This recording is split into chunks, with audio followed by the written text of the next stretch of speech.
Hi అండి అందరికి. మనం విజయవాడలో మన పశువుల హాస్పిటల్ ఎదురుగా ఇందిరాగాంధీ స్టేడియం ముందున్న ఆంధ్ర గోపిస్ట్లో అయితే ఉన్నాము. ఇక్కడ ఉదయం సాయంత్రం ఉండే ఒక మంచి స్పెషల్ ఫుడ్ ఇది నల్లేరు వడ. ఎలా తయారు చేస్తారు మేడం ఇది? ఇది నల్లేరు వడ మినపప్పులో కలిపి నల్లేరు కాడ ఉంటుంది. ఆ కాడలో లోపల గుజ్జు తీస్తాం అనమాట. నల్లేరు కాడ డైరెక్ట్ గా వేయకూడదు. డైరెక్ట్ గా వేస్తే మనం తినలేం, దురద వచ్చేస్తుంది నోరంతా. అందువల్ల అది గ్లౌజులు వేసుకొని లోపల గుజ్జు తీసి మినపప్పులో కలిపి చేస్తాం. అవును, దీనివల్ల ప్రయోజనం ఏంటి మనకి నల్లేరు తెగ వల్ల?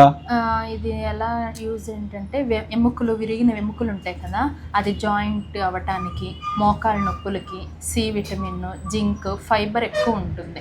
ఇంకొకటి ఏంటంటే స్కిన్ కూడా చాలా ఉపయోగపడుతుంది. ఓహో, స్కిన్ కూడా ఉపయోగపడుతుంది.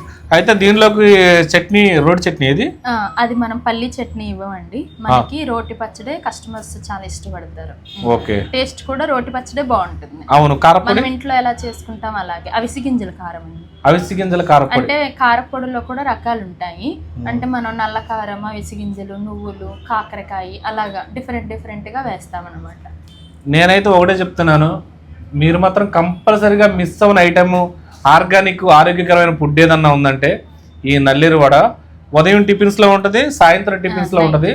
ఒక్కసారి తిని చూడండి, మామూలుగా ఉండదు, మొక్కైపోద్ది.